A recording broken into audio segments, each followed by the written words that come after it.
Nicole Scott here for Mobile Geeks. I'm here at IFA 2014, and goodness gracious, has there been a lot going on. I'm going to focus in on productivity because I'm a girl who likes to get things done on the road, and IFA has presented many different options for ways that you can choose to use your technology while on the go. I'm going to get started with the Acer Switch 11. We've seen this form factor before from Acer. It's an 11.6-inch device that you can detach the screen. So it is a 2-in-1 or a convertible. It's running Windows 8.1, and what I like about it, it has a variety of USB ports, and you can turn the display around so that you can use it as a content consumption machine. So you kind of like are able to tuck away the productivity and just use it for kind of good times and shits and giggles when you watch movies, just using the tablet form factor, or in the stand mode. Keeping in the same convertible family, Acer's done something a little bit different with their R13. This is a 13.3-inch convertible where the display actually flips around. What's cool about this is they've kind of dropped the metal frame from the top, which drops the weight of the device. It's only 1.5 kilos, and what's nice about it is that you can kind of hover the display flat and type underneath it. It's a really kind of unique feature and a really different take on doing a 2-in-1. It obviously comes with Windows 8.1, it's running Intel's Core M, and it's got a WQHD display. Now the 2-in-1 form factor isn't just for being on the road. If you're somebody who's looking at-home portability, HP has a really interesting lineup with the Envy X2. It comes in a 13.3 and a 15.6 variety. And what makes this neat is it has a kickstand on the back and then a soft Bluetooth keyboard. HP makes some of the best keyboards in the industry, and this one is even backlit, which I can't stress enough is super cool. Now, how I see the Envy X2 playing out is in a at-home kitchen scenario. I think that this is going to be the perfect kind of kitchen PC where you can set it up, you know, you can use your cooking videos, or you can just use it as a straight multimedia content consumption machine in the kitchen. If you're looking to be a road warrior, personally, you cannot go wrong with the Asus ZenBook lineup. I am currently a UX 301 user with the Iris graphics, but if you don't need that extra multimedia punch or you're not into gaming, which is kind of fair enough to me, and you just want like a dead, sexy laptop, and you don't want to get a MacBook Air, seriously, the ZenBook 305 or X305, it's gorgeous. 12.3 millimeters thick, running Intel Broadwell M, which is the new processor from Intel. So that's 13.3 inches, 3200 by 1800 display. So it's stunning, crisp. Asus does a great job with designing products. So to me, something for on the road, this is the machine that you should definitely take a second look at. And you'll be able to get it before Christmas, which is even more exciting. Now let's move on to smartphones, because you can't look at IFA and not be bombarded with a bevy of new handsets. Samsung just flooded a bunch at us. The biggest one was obviously the Galaxy Note 4. Now, I'm not the biggest Samsung fan. Everyone in the world seems to be. I just thought it was a nice little incremental update, much like the Sony Xperia Z3.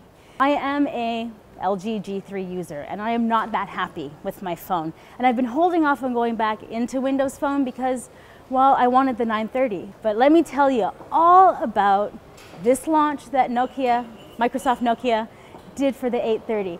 So this is a mid-range handset that they're positioning as a flagship device. And it's really interesting because I thought there would be a lot of kickback about it coming with a Snapdragon 400 processor. But the internet seemed to be fine with that. And to be honest with you, the thing that I think a lot of reviewers don't really realize about Windows Phone is that you can run a Snapdragon 400 processor on a Windows phone and a Snapdragon 400 processor on an Android phone, and it's going to run better on Windows, right? Older processors are snappier on Windows because there's not, like, Android has to cater to everything, whereas Windows is like laser focused. And when you're laser focused, you can create awesome things like their 10 megapixel camera, Carl Zeiss lens.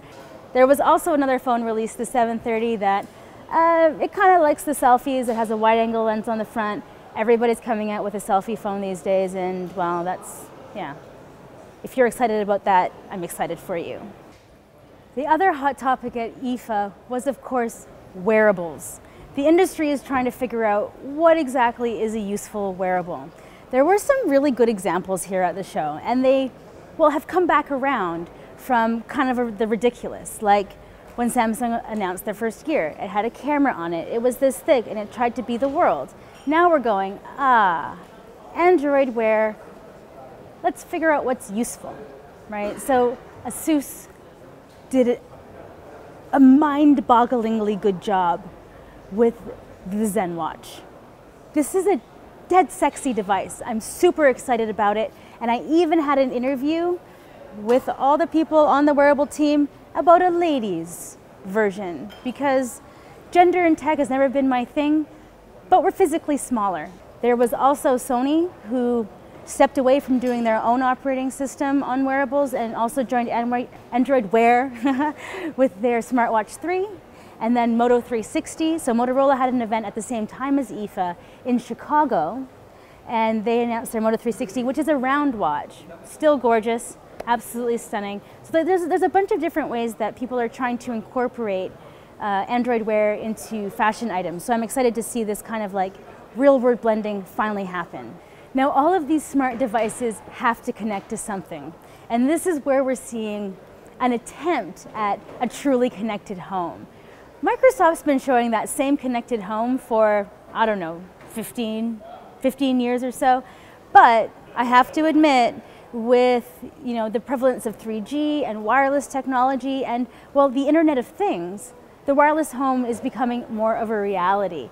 Panasonic had a really killer booth that was kind of weird with putting on fake makeup, but to step it back to something that, well, we can all get in our homes right now and today, Amazon released the Fire TV here at IFA, and it's going to be 99 euros. We've already seen it in the US. I actually have one in Taiwan.